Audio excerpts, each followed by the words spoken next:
We're all back. Make him feel welcome. Come on, let's start.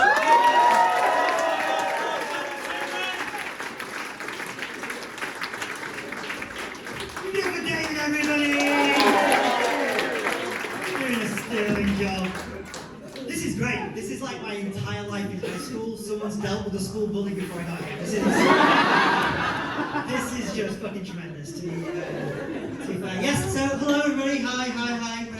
My name's Thomas. I just love being back in East London. I tried to dress a little trendy for the occasion.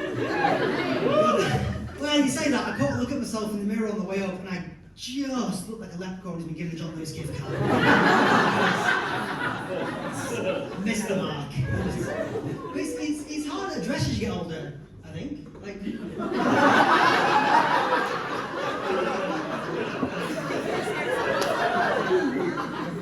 That's caused controversy, this it is. I've just had a birthday. I've just turned 37 years old. Woo! Cheers, thank you. I beat Jesus. So yeah, it's not a big birthday, but I was out for a beer with some friends, and one of them said to me, "Tom, you've now hit an age where you look like both a Catholic priest and the boy he molested."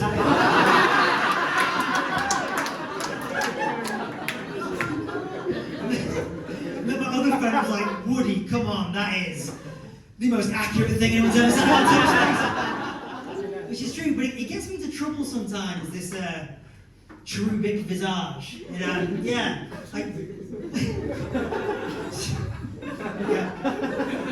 Repeating punchlines, that's good. So, I'll take this compliment. So I was backpacking once in America, and I just graduated university, and I looked like I just graduated the maternity ward. And I needed to get from LA to Vegas, but I didn't have any money, so I posted a rideshare ad on a website called Craigslist. Some of you have used Craigslist. For anyone who hasn't used Craigslist, just imagine Gumtree, but with a much higher murder-to-user ratio. It's like, next to a picture of my 22-year-old face, the ad was just like, "Hiya! English guy looking to split rideshare, cheers!" Within like a minute, I got a phone call. This guy was like, "Hello, this is Andrew. I'm calling you about the rideshare." I was like, "Oh, fantastic. So you're going to go from LA to Vegas, are you?" "No. I would like you to come to Indiana." For anyone who needs a bit of help with American geography, it's a bit like asking for a lift from Leeds to London and someone says, "No. Fancy Moscow?" It's about the same distance and has about the same appeal. So, to be fair, I should have just got off the phone there, but I didn't. Because of fucking British phone etiquette, which follows the same rules as the Samaritans hotline, in that we will stay on the phone even if one of us wants to kill ourselves. So I told Andrew I didn't want to go to Indiana, and he sounded very upset. He was like, "Oh, well, that's a real shame, because me and my wife, we're swingers. And quite honestly, we just want to put your cute little butt in our van for a couple of weeks and just see what happens." The first rule of being an adorable little cherub: never get in the van. And I was 22 at the time, so I didn't really know what a swinger was. I thought it might have something to do with golf. And I was kind of right in the sense that Andrew was interested in a long drive that led to a hole in one of us. That's as filthy as it is clever. So I had to give him some sort of response, right? But I didn't just say no, or I didn't say, "Send me a picture of your wife, maybe we can work something out." I gave him the most British answer of all time, which was, "No, thank you. Those dates don't work for me." As if like a scheduling conflict, that was the problem. Like, I'm fine getting murdered, just not on Wednesday. You know?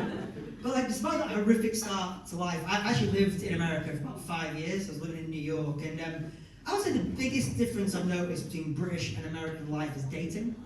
Because, like how you're saying, Brits don't date. We just get drunk in proximity often enough to have children. That's not dating. And I definitely did a bit better with American girls than British girls. Nothing to do with the way I look, because I look like Winnie the Pooh with his trousers on. It was mostly to do It's fine, I've got mirrors. It's mostly to do with two things, really. One, I'm from the north of England. And you from there? Yeah? Whereabouts? Sheffield. Oh, Leeds. She doesn't know that, but I win. So one, I'm from the north of England, and two, Game of Thrones was absolutely massive the whole time I lived there. So as a northerner, Jon Snow was 100% responsible for 75% of the sex I had in New York. Talking about medieval art from not the newscaster, just for clarity. But I'd go on dates with girls and they'd be like, oh my god, you sound like Jon Snow. Hey, are you like from north of the wall? And I was like, no, because Jon's not.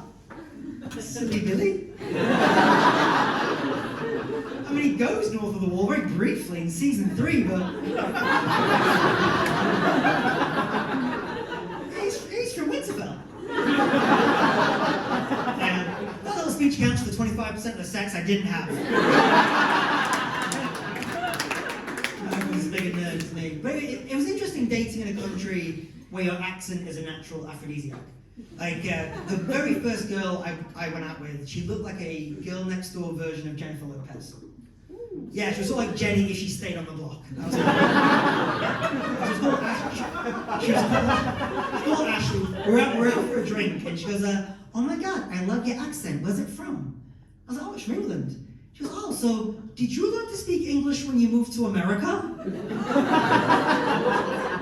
Sorry, what? She's like, oh my god, I'm so sorry, that's a dumb question.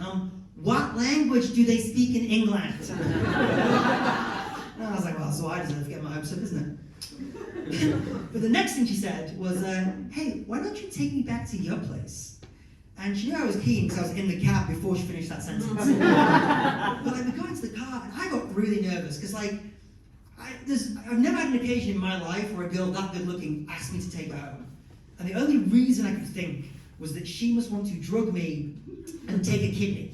But then she leaned in and kissed me. And I remembered that I have 2 kidneys. Which means that arouses fast maths, I'll tell you that. So I got back to my parents' place and proceeded to have the kind of sex I'd only ever seen on our farm growing up.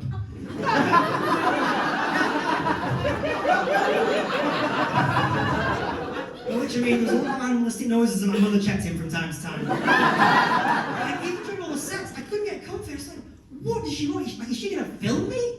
Like, am I gonna end up on a fetish website like hariboboys.com? Is that right? I bloody wish she'd film me, I tell you that. I posted a personal best. Twice. And I only cried the second time. Dating in America, it wasn't all fun and games. Like, I would say any time I left New York, things got a little bit weird. Like, I was doing a show once down in the South, down in a place called Greensboro, North Carolina. If you've never been, don't. It was a charming little town. I'd never been to a place where people owned more guns than teeth. That was new for me. And I was doing a show down there, and I could see someone in the front row clearly had the hots for me. I could see him there. Giant, heaving breasts. Covered in barbecue sauce and an awful lot of hair. His name was Clarence. And I could see that this guy was lusting after me like I was the last piece of chicken at a late night KFC. He was just staring at me like,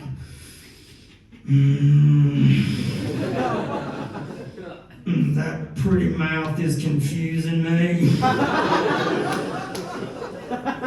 This boy's finger looking good. I didn't even think Clarence was gay. I just think options are limited in Greensboro. So after the show, he's a huge man. He comes over to me and just goes like, boy, the way you talk made me feel awful peculiar. Man, I want to buy you a drink. To which I said, no thanks! I've got an early flight back to New York tomorrow, Clarence! He just went, I can tell you ain't from around here, but it's awful impolite to refuse a man when he's offering to buy you a drink. So let's go together. He laughs at all my jokes and he's a gentle but persistent brother. I've been Thomas Henry, I'm Thomas Henry Comedy on Instagram.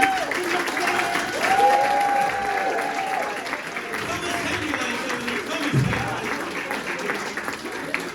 Right, so we've got one more act in this section. You know what? He's one of my best friends in comedy. We're doing it a little while. I think it's great. His name is Andrew Mensah. I want him to have a great time. Make him feel welcome. Come on, baby.